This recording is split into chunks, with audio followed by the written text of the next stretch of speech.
Hello everyone, कैसे हो आप लोग। आई होप आप लोग काफ़ी अच्छे होंगे और ये टाइटल देख के आप लोग समझ गए होंगे आज का वीडियो काफ़ी ज़्यादा क्रूशियल होने वाला है उन सभी नीट एस्पायरेंट के लिए। और देखो अभी लास्ट टाइम पे ना अराउंड 60 डेज बचे रहे हैं, पर हम लोग लेकर चलते हैं 50 डेज में आपके सारे जो स्पेशली 50 डेज में आपको बिल्कुल क्या करना है और क्या नहीं करना है। एक बात हमेशा याद रखना, लास्ट टाइम पे रिग्रेट या फिर पैनिक तो बिल्कुल नहीं होना है। एनी हाउ आपको पैनिक नहीं होना है लास्ट टाइम पे, ठीक है।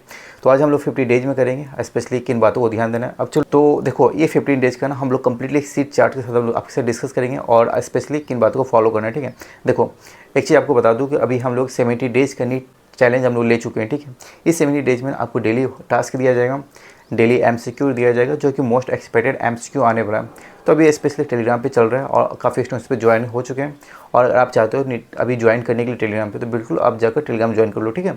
डिस्क्रिप्शन में लिंक डाल दूंगा, आप वहाँ से एक बार गो थ्रू करो एंड काफ़ी आपके लिए इफेक्टफुल होने वाला है। जिसके बेस में 300-400 में आप स्टक कर रहे हो मार्क्स को और चारों यहाँ से मार्क्स को बूस्ट करने के लिए, तो जाकर जरूर ज्वाइन कर लेना। काफ़ी इंटरेस्टिंग सेशन वहाँ से देखने को मिल जाते हैं।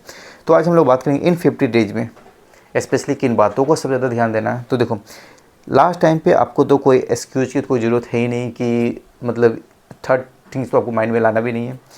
नो न्यू बुक्स, कोई न्यू बुक्स इसमें बिल्कुल अप्लाई मत करना। जो होल ईयर पूरे पढ़ चुके हैं वो चीज़ को फॉलो ऑन करो, ज़्यादा आपके लिए ज़्यादा एडवांटेज मिलेगा।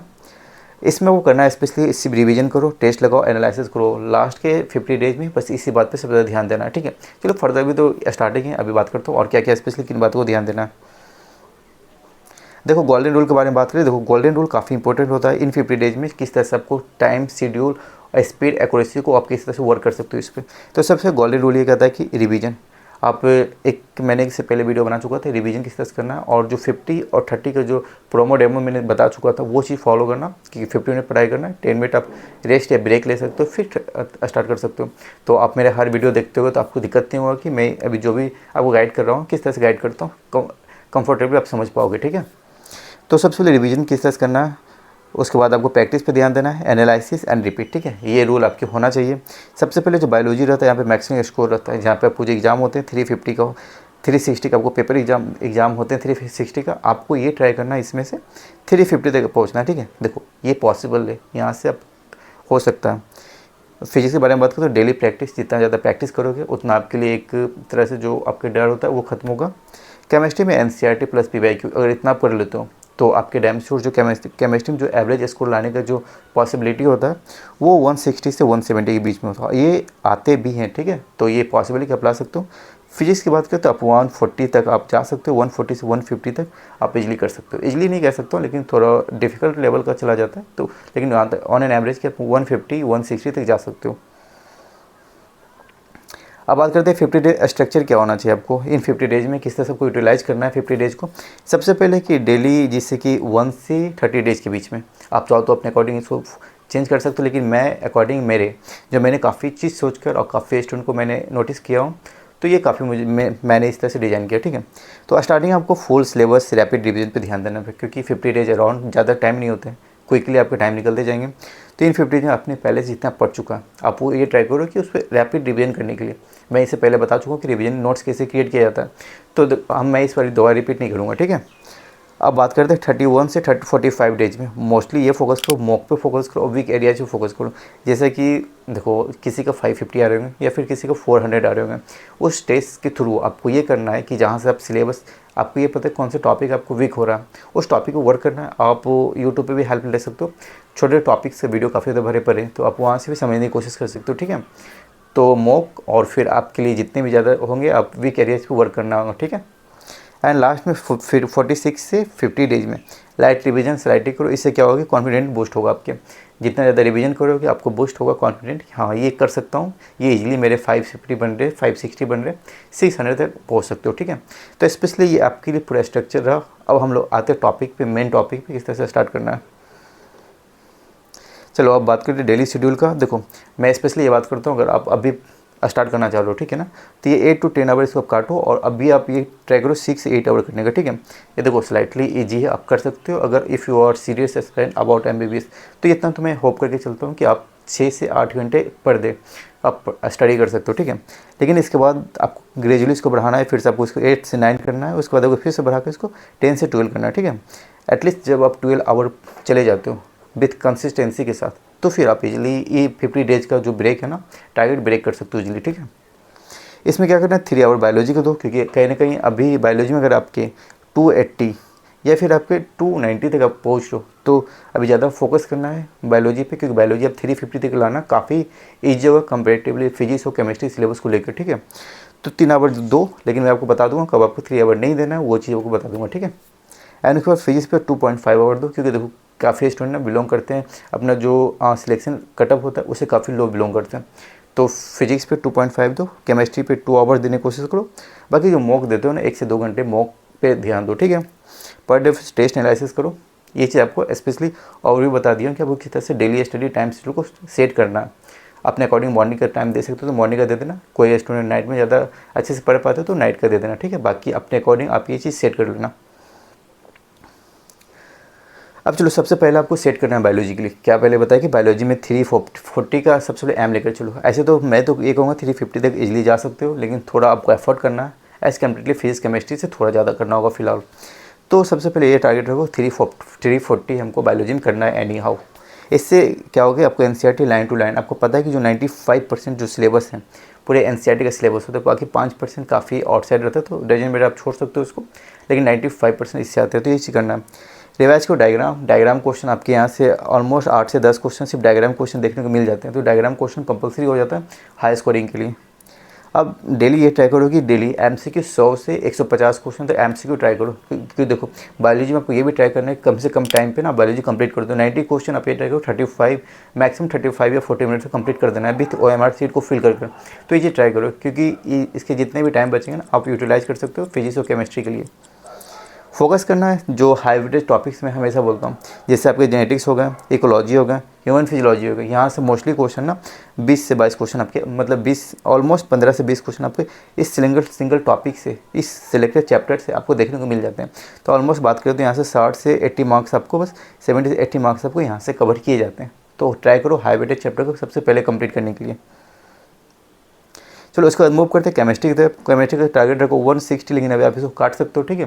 160 आप डायरेक्ट नहीं जा सकते हो, अभी आपकी 140 तक टारगेट लेकर चलो, और 140 तक जाते हो फिर इसको 150 तक लेकर चलो, एंड देन 160 तक लेकर चलो, ठीक है। ऐसे छोटे छोटे फेज में लेकर चलना है, ठीक है।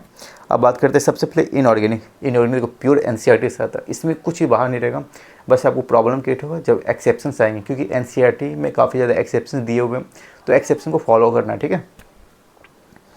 सिर्फ एनसीईआरटी फॉलो करना है। ऑर्गेनिक में देख लो नेम रिएक्शन और मैकेनिज्म, अगर मैकेनिज्म पे आप वर्क कर लिए अच्छे से, बाकी कुछ इसका जैसे 56 और 60 ऐसे एग्जांपल्स दिए हुए हैं जहाँ से आपको नेम रिएक्शन अगर याद कर लेते हो, मैकेनिज्म वगैरह याद कर लेते हो, तो आपको फिर ज़्यादा इसमें वर्क करने की जरूरत नहीं होती है, यहाँ से आप इजीली स्कोर कर सकते हो।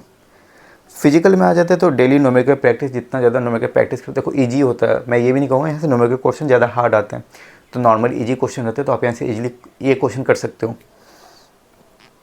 फिजिकल में जितना ज़्यादा आप रिवाइज फार्मूलाज कर सकते हो, और देखो एक और आप ये सेट कर सकते हो, जैसे कि नाइट टाइम पे आप ये ट्राई कर सकते हो, नाइट टाइम पे जितनी भी फार्मूला आप सिलेक्ट आउट करते हो उसका एक बार रिवाइज करो, तो सोने से पहले क्या होता है कि रिकॉल रहेगा, जिससे हम कोई चीज़ पढ़कर सोते हो ना तो वो चीज़ माइंड में हमेशा घूमता रहता है। मॉर्निंग उठ के उसको फार्मूला के देख लोगे, क्या होगा कि हमेशा वो याद रह जाएगा, ठीक है। तो ये चीज़ ऐसे भी आप चाहो तो इसे याद करने का फार्मूला आप कर सकते हो ऐसे, ठीक है।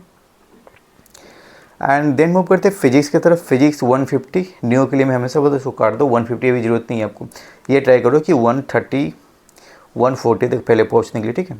देखो ये पॉसिबल कर सकते हो, मैं जानकर ना कम को आपके लिए थोड़ा सिलेबस की तरह सेट कर रहा हूँ।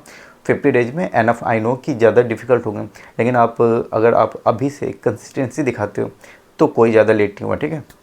फिजिक्स की बात करें तो जितना ज़्यादा फॉर्मूला पर वर्क करोगे उतना ज़्यादा, क्योंकि इसका जो वेटेज होता है वो 25 से 30 क्वेश्चन आपको सिर्फ न्यूमेरिकल बेस्ड क्वेश्चन देखने को मिलते हैं। तो होप्स हो कि जितना ज़्यादा फॉर्मूला आप पढ़ के रखोगे उतने आपके लिए काफ़ी अच्छी बात होगा, ठीक है।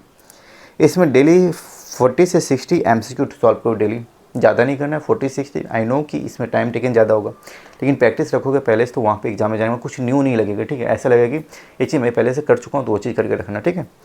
फोकस करना है मैकेनिक्स के करंट पे और मॉडर्न फिजिक्स पे, क्योंकि मॉडर्न फिजिक्स एक सिंगल ऐसा है जहाँ से आप स्कोरिंग यूनिट कह सकते हो। यहाँ से ऑलमोस्ट 5 से 6 चैप्टर्स हो, जहाँ से ऑलमोस्ट 10 से 15 क्वेश्चन आपके यहाँ से आते हैं, और ये हर साल के 10 में बता रहा हूँ। और यहाँ से अगर बात करो तो ऑलमोस्ट यहाँ से आप लोग यहाँ से 40 से 50 मार्क्स आप यहाँ से कवर कर सकते हो इन सिंगल यूनिट से, तो इसको सबसे हाई वेटेज रख सकते हो। करेंट काफ़ी इजी चैप्टर होता है, कुछ 2-3 फॉर्मूला उस पर वर्क करना है। मैकेनिक्स भी आप इजी कर सकते हो, ठीक है। एनालिसिस एवरीडे करो जितने रॉन्ग क्वेश्चन करते हो। मैं तो पर्सनली ये बोलूँगा आप एक मिस्टेक्स कॉपी बना लो, काफ़ी ज़्यादा इंपॉर्टेंट होगा मिस्टेक्स कॉपी बना लोगे तो। एंड उसके बाद आप फोकस करो जितने भी क्वेश्चन रॉन्ग करते हो। अब देखो मॉक टेस्ट का क्या प्लान होना चाहिए। देखो ग्रेजुअली क्या होता है कि कोचिंग में मॉक टेस्ट स्टार्ट होते हैं, सभी स्टूडेंट मॉक टेस्ट देते हैं, लेकिन फिर भी मार्क्स नहीं करते, चाहे आप क्यों ना कितनों आप अच्छे से स्टडी कर लो।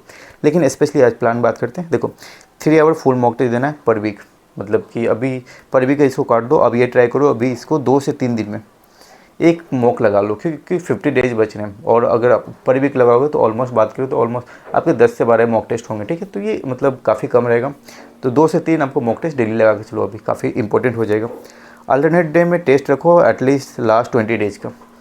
Estimate real exam 3 hour no break after test 3 hours analysis. देखो अभी जितने भी टेस्ट देते हो, और टेस्ट का टाइमिंग मैं बता दूँ आप 2 बजे के बाद रखें, ठीक है। 2 बजे से आपको जो टाइमिंग होना चाहिए टेस्ट का, ये चीज़ टाइमिंग रखो, क्योंकि नॉर्मली एग्जाम जो नीट का एग्ज़ाम होता है 2 बजे से टेस्ट होता है। तो आप 2 से 5 का टाइमिंग रखो। इस टाइम पे नो ब्रेक। आप 3 घंटा बैठ गए हो तो बैठना ही तो बैठना है, ठीक है। या आप इस तरह से शेड्यूल सेट करो। कुछ न्यू नहीं लगेगा, एग्जामिनेशन हॉल में जाओगे ऐसा लगेगा कि मैं डेली टेस्ट देख रहा हूँ, ठीक है। जस्ट फील लाइक कि आपको वैसा ही फील होगा एग्जामिनेशन हॉल में। तो मॉक लगाने को वही है कि आप 2 से 3 दिन में एक मॉक लगाओ, ठीक है। बाकी जो भी आप टाइमिंग्स भी जैसे मैं बता चुका हूँ कि 2 बजे से आप टेस्ट लगाओ, 5 बजे तक टेस्ट लगाओ, ठीक है। नो ब्रेक बीच में होना चाहिए। उसके बाद टेस्ट लगाने के बाद आप थोड़ा ब्रेक ले लेना, एंड उसके बाद ना टेस्ट एनालिसिस करना। टेस्ट एनालिसिस करना काफ़ी कंपलसरी। टेस्ट दो या नहीं दो, लेकिन कंपलसरी, इसे मत छोड़ना, ठीक है, एनालिसिस को।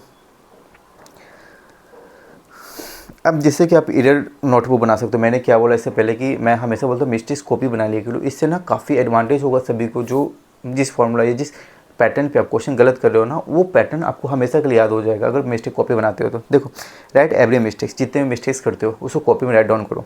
देखो नोट कॉन्सेप्ट होना चाहिए, करेक्ट मेथड होना चाहिए, और ये सॉफ्ट मेथड होना चाहिए, ठीक है। क्योंकि एग्जामिनेशन हॉल में आपको ये नहीं देखेगा कि आप कितने लेंथीज क्वेश्चन सॉल्व कर रहे हो, या फिर आपने कौन कौन से टिप्स या कौन से ट्रिक्स आपने उसको यूटिलाइज़ किया, ठीक है। आप जितना शॉर्ट्स यूज़ कर सकते हो उसमें शॉर्ट यूज़ करो, फॉर्मूला डायरेक्ट लगा सकते हो वो चीज़ ट्राई करो, ठीक है। इससे ज़्यादा आपको ज़्यादा लेंथी ले जाने की जरूरत नहीं है, ठीक है। इस सब में revise this notebook every 3 days. और नोटबुक बनाने के बाद ये नहीं कि चलो रख देता हूँ फिर ये चीज़ कर लेता हूँ, नहीं, वो चीज़ आपको रिवाइज करना पर एवरी 3 डेज कह रहा है। लेकिन मैं ये कहूँगा कि आप जो नोट्स रिवाइज करते हो ना, आपको 1 वीक में आपको हर हमेशा रिवाइज करना, ठीक है। क्योंकि काफ़ी ज़्यादा सिलेबस है, मैं समझ रहा हूँ, ठीक है। तो 3 डेज में कर ले तो एनफ है, लेकिन नहीं कर पाते तो आप 1 वीक के अंदर आप एक बार रिवाइज कर लो उस चीज़ को। और ये ना हर वीक में कंटिन्यूटी होना चाहिए। This is your real goal book. आपको एक मार्क्स बूस्ट करने का एक सबसे बेस्ट और सबसे इम्पोर्टेंट नोटबुक होगा। अब जो लास्ट 5 डेज स्ट्रेटेजी के बारे में बात कर ले। खैर इसको भी छोड़ता हूँ, लास्ट 5 डेज स्ट्रेटेजी के बारे में इसको अपने वीडियो बना दूंगा कि लास्ट 5 डेज में किस तरह से टाइम को मैनेज करना है, किस तरह से पैनिक नहीं होना है, किस तरह से पेपर अटेंड करना है, किस तरह से एग्जामिनेशन हॉल में जाना है, और वहाँ सीट फिल करने का क्या आपके रूल होंगे, सब कुछ मैं ग्रेजुअली बना दूंगा, ठीक है। तो अभी बस इतना ही रखता हूँ, वीडियो काफ़ी लंबा हो चुका है, ठीक है। लेकिन देखो अभी जिस भी स्टूडेंट का 350, 400, 500 आ रहे हैं, आप चाह रहे हो कि आप अपने स्कोर को बूस्ट करने के लिए, लेकिन अब वो एक मेंटर नहीं मिल रहा है और आपको एक गाइडेंस नहीं मिल रहा, ठीक है। तो आप ना मेरे टेलीग्राम जाकर ज्वाइन कर लो। वहाँ पे स्पेशली अभी 70 डेज का हम लोग एक नीट चैलेंज लेकर रखे हैं। उसमें आपको डेली का ना होमवर्क दिया जाएगा, साथ में नाइट के टाइम पे ना आपको रिवीजन के लिए क्वेश्चन भी दिया जाएगा, MCQ दिया जाएगा, ठीक है। तो ज्वाइन कर लो, काफ़ी इंटरेस्टिंग होगा, और आपका एक स्पेशल मेंटरशिप वहाँ पर देखने को मिल जाएगा फ्री ऑफ, ठीक है। तो आई होप सो कि आपको ये वीडियो काफ़ी अच्छा लगा हो, ठीक है। एंड चलो मिलते हो नेक्स्ट वीडियो में। जब तक take care and bye bye. और चैनल को अब तक सब्सक्राइब करो तो चैनल को सब्सक्राइब करके रखो, और एक बार चैनल विजिट कर लो। आपके जितने भी रिक्वायरमेंट होंगे, इंपॉर्टेंट चीज़ होंगे, स्पेशली लास्ट टाइम पे किस चीज़ को अवॉइड करना चाहिए, लास्ट टाइम पे किस चीज़ को आपको स्पेशली मेंटेन करके रखना चाहिए, किस तरह से मैं आपको ग्रेजुअली सब कुछ सिलेक्ट आउट करके इस चैनल पर वीडियो बनाते रहता हूँ, ठीक है। तो चलो चैनल सब्सक्राइब नहीं तो चैनल को सब्सक्राइब कर दो और वीडियो को लाइक कर देना। ऐसे अपडेट आपके लिए यहाँ पे आते रहेंगे, ठीक है। जब तक take care and bye bye and be strong.